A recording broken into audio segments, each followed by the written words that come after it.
오늘 우리가 함께 나눌 하나님의 말씀은 고린도전서 3장 1절부터 9절까지의 말씀입니다.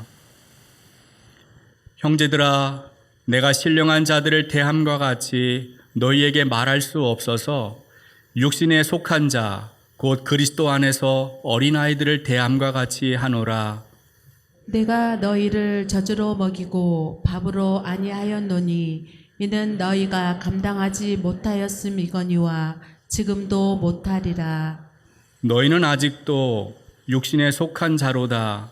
너희 가운데 시기와 분쟁이 있으니 어찌 육신에 속하여 사람을 따라 행함이 아니리요. 어떤 이는 말하되 나는 바울에게라고 다른 이는 나는 아볼로에게라 하니 너희가 육의 사람이 아니리요. 그런즉 아볼로는 무엇이며 바울은 무엇이냐? 그들은 주께서 각각 주신 대로 너희로 하여금 믿게 한 사역자들이니라.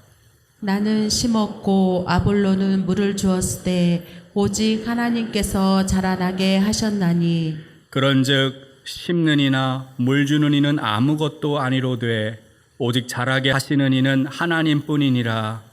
심는 이와 물 주는 이는 한 가지이나 각각 자기가 일한 대로 자기의 상을 받으리라. 함께 읽습니다. 우리는 하나님의 동역자들이요 너희는 하나님의 밭이요 하나님의 집이니라. 아멘.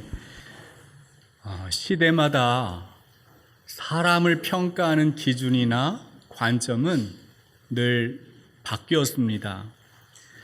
30년 전, 40년 전 남자와 여자가 서로 처음 만나서 맞선을 볼 때 서로 그 맞선 자리에서 물었던 질문들이 계속해서 바뀌었다는 것을 우리가 알 수 있는데요.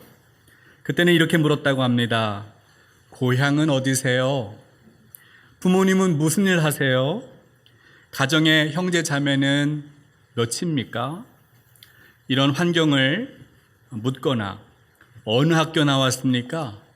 지금보다 좀 더 직접적이었던 것 같아요. 월급은 얼마 받습니까? 이런 것도 물었다고 합니다.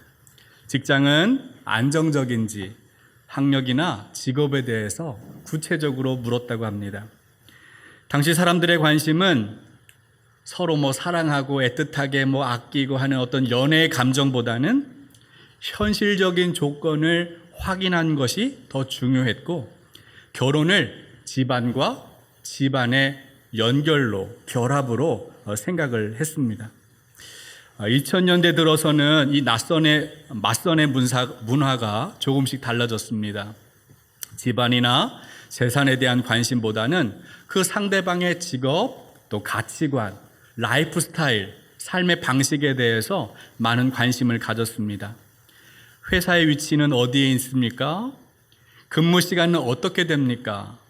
취미는 무엇입니까? 휴일에는 주로 무엇을 합니까? 여행을 좋아합니까? 맞벌이도 괜찮습니까? 좋아하는 음식이나 영화는 뭐가 있습니까? 개인의 취향에 대한 관심이 과거보다 더 높아졌습니다. 최근에는 맞선의 자리에서 질문이 또 바뀌었습니다. 코로나 이후를 겪으면서 재택근무는 가능합니까? 주말에 주로 뭘 합니까? MBTI 유형은 무엇입니까? 해외에서 살 수 있습니까? 연애할 때 연락하는 스타일은 어떻습니까? 롱디, 여러분 롱디가 뭔지 아세요? 장거리 연애.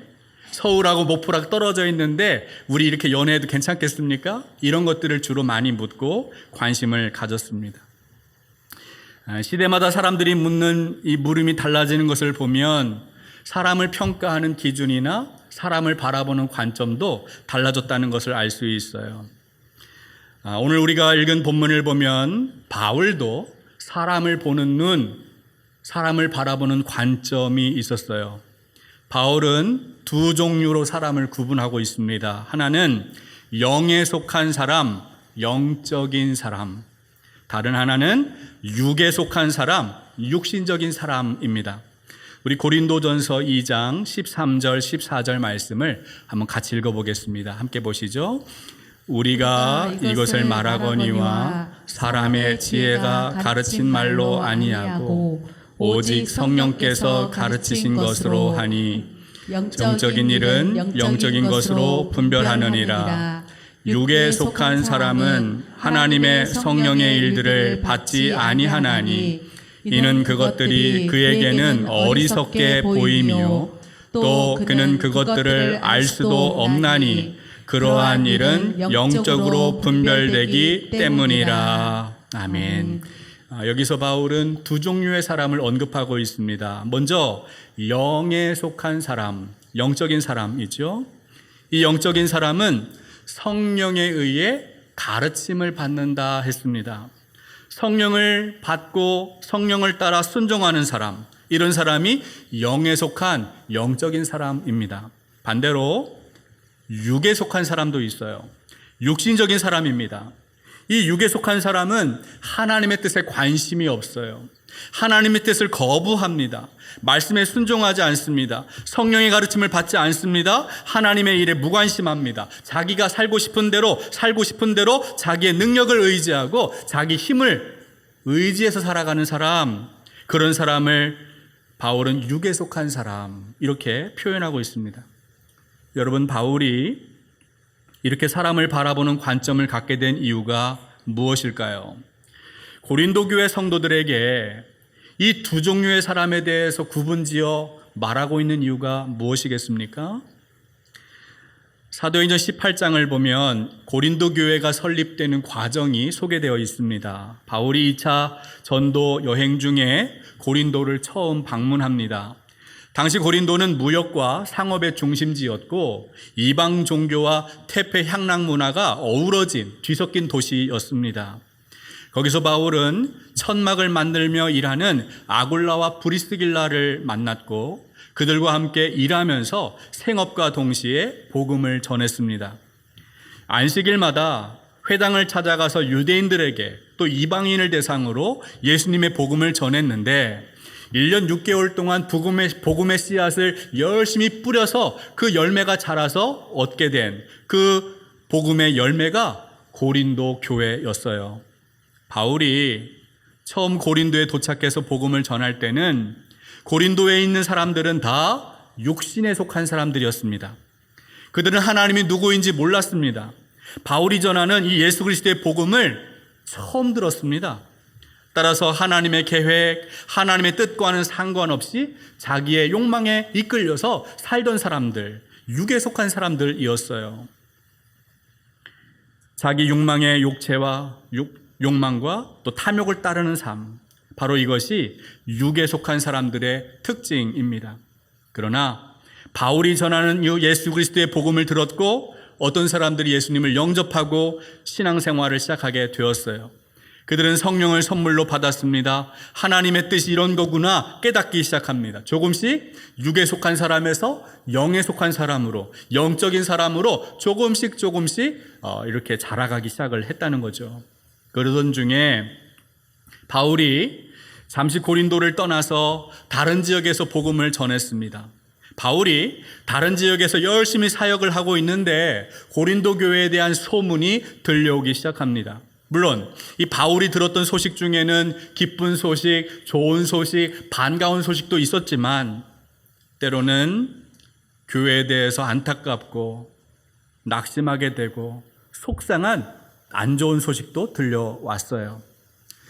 고린도 전서를 전체 읽어보면 고린도 교회 안에서 어떤 일이 있었는지 교회의 문제들이 빼곡하게 기록되어 있는 것을 알 수 있습니다. 우상에게 바쳐진 고기를 먹어도 되느냐 마느냐 이 문제를 가지고 성도들 사이에 서로 논쟁을 합니다. 다투었습니다. 여러 종류의 은사를 받았는데 이 은사가 더 좋다, 저 은사가 더 좋다, 서로 자기 은사를 자랑하고 뽐내면서 남의 은사를 무시하고 멸시하기도 했어요. 어떤 경우에는 선찬식을 준비하고 있는데 먼저 많이 가진 자들이 먼저 와서 선찬식의 음식들을 다 먹어버리고 끝내버리고 돌아가 버리는 이런 불미스러운 사건도 벌어졌습니다. 어떤 경우는 교회를 다니는데도 성적인 범죄를 반복하고 세상 법정에 서로 고소하고 고발하는 송사의 문제도 이 고린도 교회 안에서 일어났어요. 가장 심각한 문제는 각자 자기가 좋아하는 추종자를 앞세워서 파벌을 만들고 당을 짓고 분파를 만들어서 서로 분열하는 교회의 현상도 벌어졌습니다. 여러분, 바울이 이런 안타까운 소식을 들으면서 마음이 어떠했을까요? 바울은 고린도 교회의 소문을 듣고 교회를 향하여 편지를 씁니다. 그 편지에서 바울은 이 고린도 교회의 교인들을 두 종류로 구분하고 말하고 있습니다. 우리 고린도전서 3장 1절 말씀 한번 읽어봅니다. 3장 1절 함께 읽습니다. 형제들아, 내가 신령한 자들을 대함과 같이 너희에게 말할 수 없어서 육신에 속한 자, 곧 그리스도 안에서 어린아이들을 대함과 같이 하노라. 여러분, 여기서 바울이 두 종류의 사람을 언급합니다. 첫 번째는 신령한 자들. 신령한 자들은 영에 속한 사람, 영적인 사람을 말해요. 반대로 두 번째는 육신에 속한 자들입니다. 특별히 바울은 이 육신에 속한 자들을 가리켜서 그리스도 안에서 어린아이와 같다라고 말하고 있습니다. 새 한글 성경을 찾아보니까 이 어린아이를 젖먹이들 이렇게 표현하고 있어요. 여러분, 바울이 왜 이런 이야기를 할까요? 고린도 교회 사람들은 복음을 듣고 신앙생활을 시작했어요. 그들이 모여서 믿음의 공동체가 만들어졌고 교회가 세워졌습니다. 그들은 신앙생활하면서 하나님을 믿고 또 하나님 주시는 성령의 선물을 받습니다. 육에 속한 삶에서 성령을 따르는 영에 속한 사람으로, 영적인 사람으로 걸음마하는 것처럼 차근차근 변화되기 시작했어요. 그런데 문제는 영적인 생활을 시작했으나 아직까지 성령보다 육신에 의해 더 많이 지배받는 사람들도 교회 안에 있었습니다. 하나님이 원하시는 것보다 자기의 욕구를 자기 생각에 이끌려서 신앙생활 하려고 하는 사람들이 있었습니다. 그들은 영적인 성장에 있어서는 아직도 초보 단계에 머물러 있었어요. 바울은 이런 사람들을 가리켜서 그리스도 안에서 어린아이와 같다, 그리스도 안에서 젖먹이에 불과하다 이렇게 말하고 있습니다. 여러분, 심리학 용어 중에 성인 아이라는 말이 있습니다. 겉모습은 다 자란 성인처럼 보이는데 그의 내면은 여전히 어린아이와 같이 미성숙한 사람을 가리켜서 성인 아이 이렇게 말해요. 바울이 그리스도 안에서 어린아이와 같다는 것도 이와 비슷합니다. 예수님 믿고 신앙생활 했는데 여전히 영적으로 성장하지 않는, 성장이 멈춰 있는 사람들, 예수님 믿기 전이나 이후의 방식이 전혀 변화되지 않는 사람들, 하나님의 뜻에 관심이 없고 하나님의 말씀에 귀를 기울이지 않고 성령의 이끄심에 순종하는 것이 아니라 자기의 생각, 자기의 주장, 자기가 세상에서 얼마나 많은 경험을 했는지 자기의 기준, 이것들을 내세우는 사람들이 바로 그리스도 안에서 어린아이와 같은 젖먹이에 불과한 영적인 미성숙한 사람입니다. 여러분, 영적인 성장과 성숙은 그 사람의 나이가 얼마나 많이 있는가, 많고 적음에 따라 달라지는 것이 아닙니다. 세상에서의 학교에서 얼마나 많이 배웠는지, 학력의 수준이 높고 낮음에 따라서 이것이 결정되는 것도 아니에요. 그 사람이 가지고 있는 재산이 얼마나 많이 있는지, 소유에 대한 차이가 그것을 결정짓지도 않습니다. 겉모습은 나이가 많고 많이 배우고 학력도 높고 재산도 많이 있는데 여전히 영적으로 자라지 않는 영적인 미성숙한 사람이 있어요. 반대로 나이가 어리고 많이 배우지 못했고 가진 것도 전혀 없는데도 영적으로 그리스도 안에서 성숙해 나아가는, 자라가는 사람도 있다는 것입니다. 여러분, 우리가 세상을 봐도 알잖아요. 세상의 권력의 가장 높은 자리에 앉은 대통령이 되어도 어린아이처럼 말하고 어린아이처럼 행동한다면 그 사람은 성인 아이에 불과한 것입니다.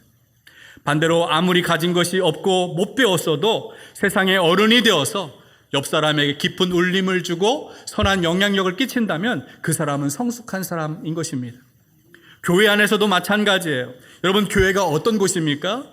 하나님 말씀이 중심이 되고 하나님 말씀이 우리를 다스리는 곳이 교회입니다. 말씀이 이끌어가는 공동체, 그곳이 교회예요. 그런데도 어떤 사람은 오랫동안 세상에서 경험한 경험 생활을 가지고 신앙생활하고 직분을 받고 그렇게 열심히 신앙생활하면서도 영적으로는 너무나도 미숙한 거예요. 옛날에 예수님 믿기 전에 육체의 습관을 따라 살아갑니다. 세상 사람들이 말하는 것과 똑같이 말하고 똑같이 행동하고 똑같은 생각을 가지고 그런 판단 기준을 가지고 인생을 살아가는 거죠. 바울은 이런 사람들을 가리켜서 그리스도 안에서 어린아이와 같다라고 말하고 있습니다. 바울은 그리스도 안에서 어린아이와 같은 사람들, 육에 속한 사람들에게 단단한 음식을 줄 수가 없었어요. 스스로 음식을 잘 씹고 삼켜야 하는 밥 대신에 먹고 소화시킬 수 있는 부드러운 음식이 그들에게는 필요했습니다. 그래서 오늘 본문 2절을 보면 바울은 그들에게 내가 너희를 젖으로 먹이고 밥으로는 아니하겠다라고 말하는 이유가 거기에 있어요. 미성숙한 사람들이 이해할 수 있는 언어, 그들이 감당할 수 있는 표현으로 하겠다, 그렇게 말하고 있습니다. 아기가 태어나서 엄마의 젖을 먹고 성장해야 하는 것처럼 바울이 볼 때 그들은 아직도 영적인 신생아, 자라가야 할 어린아이에 불과했다는 것입니다.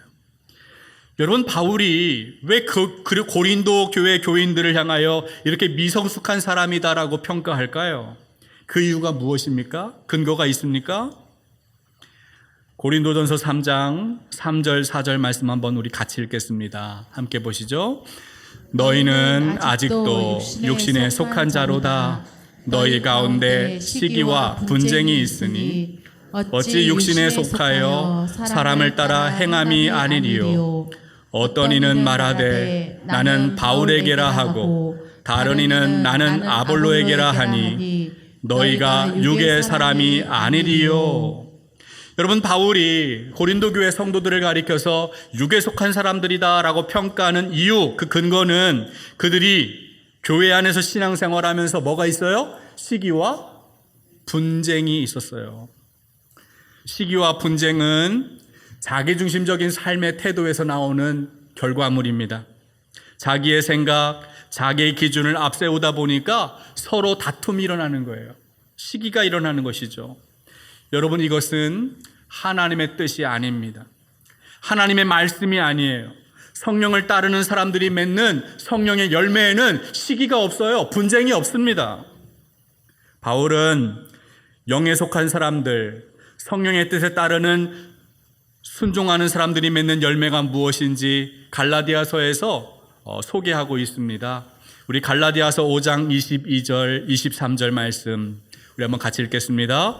오직 성령의 열매는 사랑과 희락과 화평과 오래 참음과 자비와 양선과 충성과 온유와 절제니 이 같은 것을 금지할 법이 없느니라. 아멘. 여러분, 성령의 뜻에 순종하는 사람, 성령이 내 안에서 역사하시는데 그 역사하신 가운데 나 자신을 맡기고 거기에 순종하는 사람들은 열매를 맺는다는 거예요. 그것이 성령의 열매죠. 어떤 것이 있었습니까?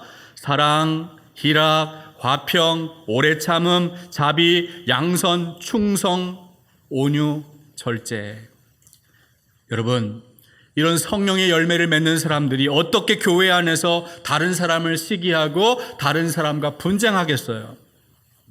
고린도 교회 성도들은 영적으로 미성숙했습니다. 그들은 다양한 성령의 역사를 경험했어요.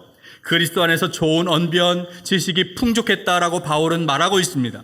그런데도 그들은 자기가 경험한 그 성령의 은사, 그 은사 하나만이 전부인 것처럼 착각하고 다른 사람이 받은 은사를 무시하고 비난했다는 거예요. 방언을 하는 사람이 방언하지 못하는 사람들을 비난하고 무시하면서 너 성령 받지 못했구나, 이렇게 말하는 사람들도 있었습니다. 교회의 덕을 세우기 위하여 자기의 은사를 활용하는 것이 아니라 자기 이름을 드러내고 자기의 덕을 세우려고 그렇게 자신을 앞세웠다는 것입니다. 그래서 교회 안에 끊임없이 다투고 시기와 분쟁이 일어나게 되었어요. 따라서 바울은 고린도전서 13장을 보면 방언을 한다 할지라도 천사의 말을 한다 할지라도 뭐가 없으면, 사랑이 없으면 울리는 꽹과리에 불과하다라고 말하는 거예요. 뭐가 중요한 것입니까? 방언 같은 특별한 은사가 중요한 것이 아니라 사랑이 중요하다는 거예요. 바울이 고린도 교회 성도들을 영적으로 미성숙한 그리스도인이라고 말하는 이유가 바로 그들 안에 있는 시기와 분쟁 때문이었습니다. 바울은 그들을 향하여 그들이 이해할 수 있도록 하나의 비유를 들어 설명합니다. 우리 고린도전서 3장 5절부터 7절까지의 말씀 읽어봅니다. 함께 읽습니다. 그런즉 아볼로는 무엇이며 바울은 무엇이냐? 그들은 주께서 각각 주신 대로 너희로 하여금 믿게 한 사역자들이니라. 나는 심었고 아볼로는 물을 주었으되 오직 하나님께서 자라나게 하셨나니 그런즉 심는 이나 물 주는 이는 아무것도 아니로되 오직 자라게 하시는 이는 하나님뿐이니라. 아멘. 지난주 설교에서 우리는 모두 하나님의 비밀을 맡은 그리스도의 일꾼입니다 라고 말씀드렸어요. 그리스도의 일꾼은 어떤 사람이에요? 사람을 높이지 않습니다. 자신을 자랑하지 않습니다. 우리는 모두 그리스도의 종입니다. 그리스도의 심부름꾼입니다.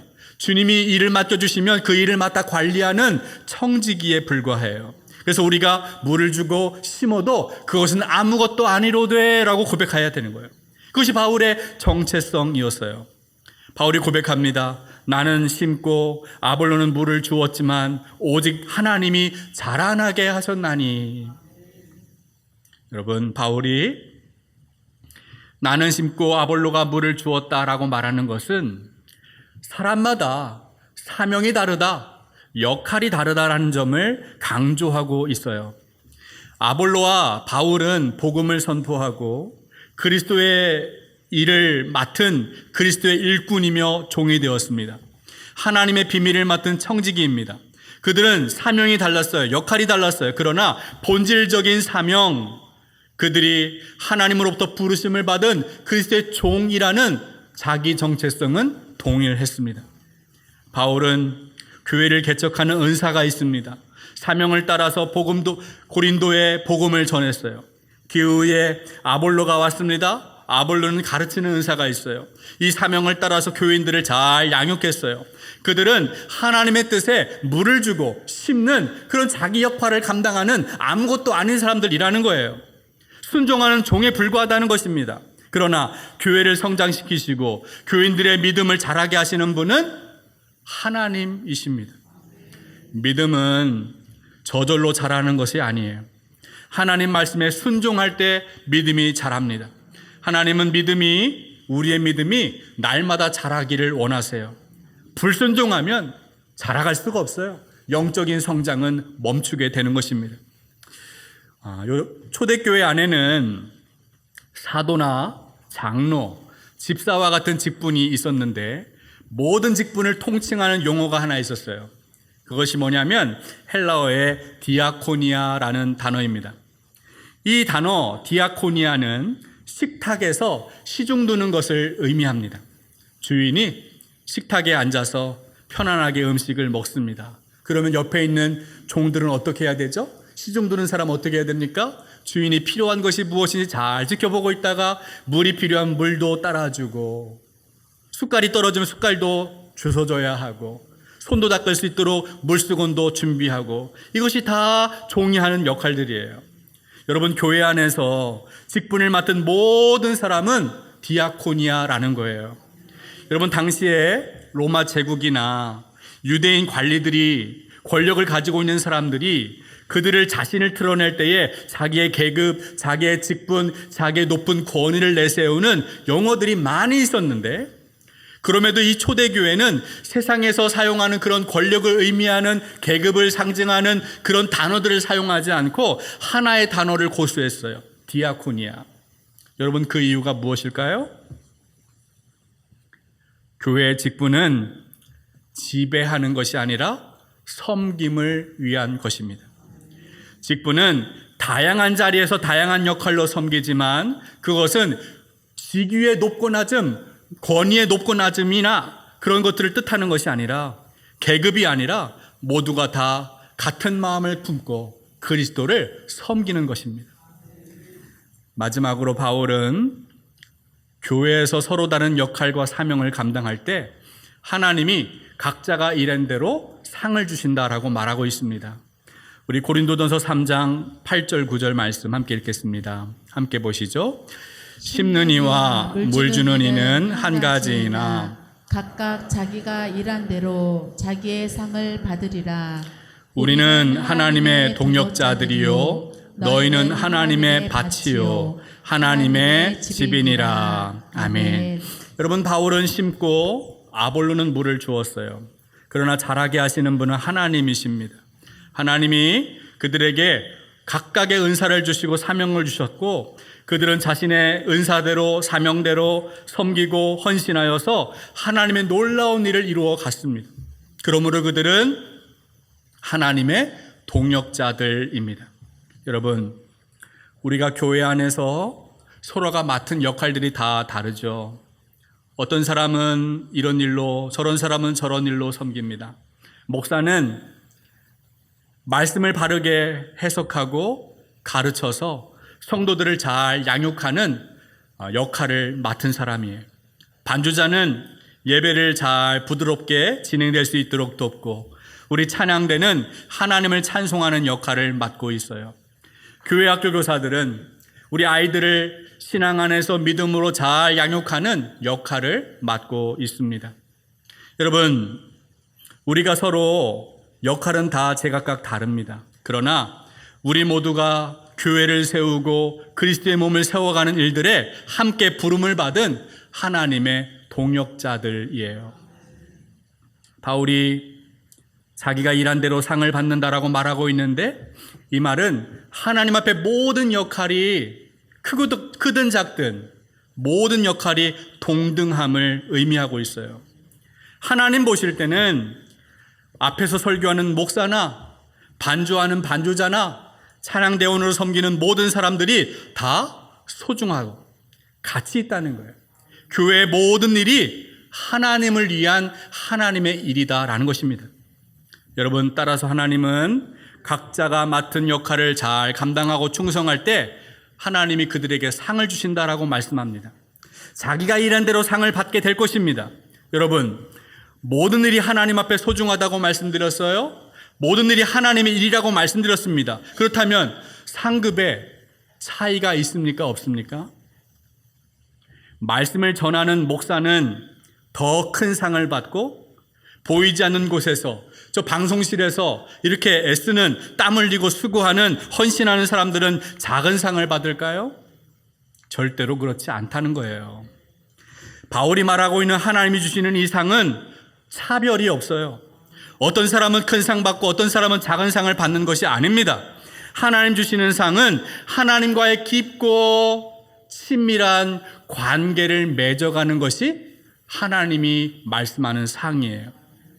여러분, 목사가 하나님 말씀을 잘 준비하고 전하면서 이 모든 과정에서 하나님의 위로를 받고 은혜를 경험한다면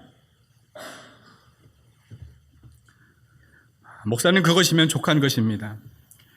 언변이 다 뛰어나고 여기저기 교회마다 불려다니고 유명 강사가 되고 사례비를 이곳저곳에서 많이 받아서 돈을 얻는 데 기쁨을 누리고 그것이 재미가 된다면 여러분, 그것이 어떻게 상이 될 수 있겠어요? 그것이 어떻게 복이 될 수 있겠습니까? 그것은 벌이고 저주인 것입니다. 하나님의 임재 연습이라는 책이 있습니다. 이 책을 보면 수도원 주방에서 허드렛 일과 신발을 수선하는 일을 맡았던 수사 로렌스 형제가 있는데요. 이 사람은 평범한 일상에서 작은 일을 맡아서 주님께 봉사했습니다. 그러나 이 작은 일을 통하여 순간순간 호흡하듯이 주님과 깊은 교제에 들어갔어요. 하나님의 임재를 경험했습니다. 그 일을 통하여 그것이 아무리 작은 일이라 할지라도 하나님과 깊은 영적인 교제, 친밀한 임재를 경험을 했다라는 것이죠. 바로 그것이 이 로렌스 형제가 하나님으로부터 받은 특별한 상이었어요. 사랑하는 여러분, 우리는 모두 하나님의 동역자들입니다. 여러분의 역할은 서로 다르고 여러분이 하고 있는 일은 다 다르지만 하나님은 여러분의 사명을 따라 헌신할 때에 그리스도의 온전한 몸을 세워 가실 것입니다. 어떤 사람은 사람 눈에 잘 띄는 사명을 감당할 수도 있고 어떤 사람은 사람이 볼 수 없는 곳에서 조용히 은밀하게 사명을 감당할 수도 있습니다. 그러나 하나님의 일은 동등합니다. 각자 자기가 행한 대로 하나님으로부터 자기의 상을 받게 될 것입니다. 그것이 하나님 주시는 상이에요. 하나님과의 특별한 관계를 맺어가십시오. 여러분의 역할이 다르고 은사가 다르지만 하나님이 우리 그리스도의 몸을 온전히 세우셔서 자라가게 하실 것입니다. 이 믿음을 가지고 하나님의 동역자로 살아가는 여러분들 되시기를 주님의 이름으로 축복합니다. 하나님 아버지, 우리가 하나님의 동역자로 거룩한 부르심을 받았음을 깨닫습니다. 교회 안에서 서로의 역할이 다르고 은사는 달라도 교회를 자라게 하시는 분이 우리 주 그리스도이심을 믿습니다. 서로 비교하고 경쟁하며 시기하고 분쟁하는 영적인 미성숙한 그리스도인이 아니라 서로 사랑하고 섬기며 아끼고 돌봄으로 성령의 열매를 맺어가는 성숙한 성도 되게 하여 주옵소서. 은사와 사명을 따라 주님을 위하여 봉사하고 헌신할 때 주님께서 상을 주실 것을 믿습니다. 맡겨주신 직분과 사명을 감당할 때에 주님과 친밀한 관계를 맺어갈 수 있도록 우리를 사용하여 주시고 주님의 뜻대로 인도하여 주옵소서. 이제는 우리 주 예수 그리스도의 크신 은혜와 하나님의 놀라우신 사랑과 성령의 감화감동 충만하신 역사가 하나님의 동역자로 부르심을 받고 주님을 위하여 사용되길 열망하는 우리 중앙성결교회 모든 가족 위에 지금부터 영원토록 함께하여 주시기를 간절히 축원하옵나이다. 아멘.